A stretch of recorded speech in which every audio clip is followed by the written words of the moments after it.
Mean Guns, directed by Albert Pin. This movie has Ice-T, and he does a surprisingly engaging narration for the first part of this movie. And all his teeth are silver. That's so freaking awesome. Yo, man, let's do the old white man's game. I'm not playing that Kramer clip again. We have a well done moving camera shot, but then it screws up sometimes. She's not here yet. Oh, there she is. Now she's there. Nope, still not there. Come on. Oh, there she is. They captured this lady and harassed her, and then they punched her in the face. Honey, I don't know if I want to watch this with you anymore. There you go, a punch in the face. Now I meet these women who are way too easy and just want it all the time. So there's no harassment anymore. Now it's women harassing men too much because they're overly sexual. And we get MySpace references. This is so dated. We meet the Asian's little girl who looks spaced out all the time. Hey man, just put me in there randomly and blink. And again, perfect. And again. How many times are they gonna have the same shot of Ice Cube? Okay, we're done with that. Yeah, that card is definitely official. Just a smiley face Alex, nothing like him. She calls them Buttface and Dickhead because that's what she likes to play with. Trust me, her character's actually like that. This one-man elevator scene is very boring filler, so they dance. Ice Cube looks at this man's face and I get a tenth of a second flashback. Red light. Is that gonna come back into the movie? No, not really. It's not because Ice-T is cool. C treats all men like this. Ice Cube's about a 4 minute monologue where he says a bunch of cool limerick stuff and says a bunch of stuff that you can interpret in your own way. And it's actually really cool. It's the highlight of the film. I think this was his first monologue in a movie. Then we get a 5 minute sequence where they're just running around hitting people with baseball bats.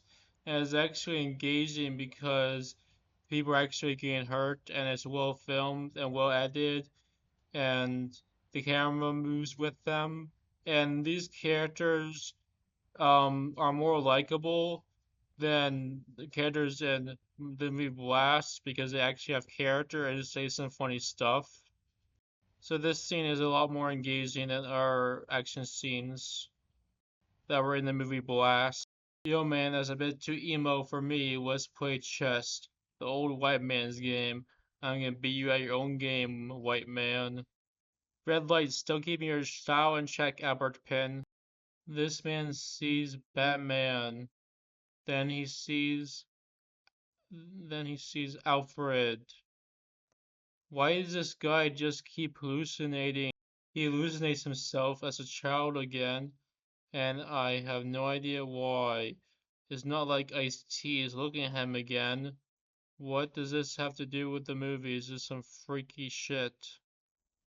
Okay, these women actually do have some clever dialogue, trying for them being serious, and doesn't involve arousal, so they're better characters than I let on earlier, but they are still way too easy at some points in the movie. I'll get to that later. Every time he sees blood, it reminds him of his childhood, apparently. This little girl is so used to her dad shooting people up that she is completely desensitized to it, not even making a noise. We see a hot woman, and Ice-T is like, who came up with this idea? Playboy. Next, we zoom in to the cell, and we get actually good acting where Christopher Lambert and Michael Hilsifs are trying to intimidate each other, and it's actually a really good scene. Hey Pin, can I have a new costume for like 1 second in the movie? Sir, Ice-T. Wait, that's not Ice-T. Ice-T is bald. That's just a black actor that has no IMDb picture, so I have no idea who he is. Stop making me accidentally racist, movie. Next, we get a scene of Christopher Lambert and Michael Hasty trying to intimidate each other again. I guess the movie thinks your acting is so good that they cut back to it, and they're kind of right. This woman has her one empowerment moment when she kicks this guy in the balls, but then she opens up her legs and she's like, "So what do we do now, boys?" Yep, she goes right back to being sexual again because that's her character. We forgot to film a scene where this guy is taking pills. Let's have this blonde talk about what drugs he's on and call him a toilet. That's funny, right? The blonde holds a gun up to this lady. The women are fighting again, getting a little catty, and then something that I can't show you interrupts it. Christopher Lambert is being a really good actor again, telling this woman what he can do with this gun and being very intimidating. When Ice-T goes back into the movie randomly for no reason for like a second, I guess he's watching the security cameras. We can't have Christopher Lambert be really good and upstaging Ice-T without Ice-T randomly being edited to the scene. Walking high Ice-T, having a gun hold up to her face way makes this woman horny. Do not take notes, testosterone-filled men. I don't know the name of the actor doing these stunts. I can't look it up because it's too dark to see his face, so I can't even look it up on IMDb. This is the first time this has happened to me in a film, I think. Every time Christopher Lambert sees a dead body, we get flashbacks to him being a father and him being a kid. This is just a bunch of exposition, but at least it's showing us and not just telling us. I kind of like how artsy this scene is, even though it's so random and done quick. Finally, we're done with the 9 minutes of us sitting around telling stories. We get some more kicking and shooting. Did Ice-T just want to make his audience racist by putting a bunch of black people in here and we don't know who the black people are because they don't have an IMDb picture? So it's to trick us into being racist. Well played, Ice-T. Do not take this man's hand, Lil Will. Don't you know about stranger danger? Arguing and shooting each other. So it's time for the lady who's always sexual to pull a gun out of her panties because that's her role in this movie. She'll be sexual and kind of intimidating at the same time, but mostly just sexual. Oh no, she did take his hand. Her hair is on fire because she's so hot. Why does this editing have to make me look like a weirdo? T has kind of a threatening scene with a child. I don't know what jokes I can make here. Really, little girl, your only problem is being cold when you're watching a bunch of people being shot? Wow, she really is desensitized.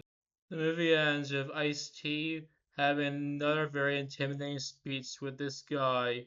After Ice-T just saw him shoot somebody, Ice-T doesn't give a shit. He's so tough. Michael Hazley shoots Christopher Lambert.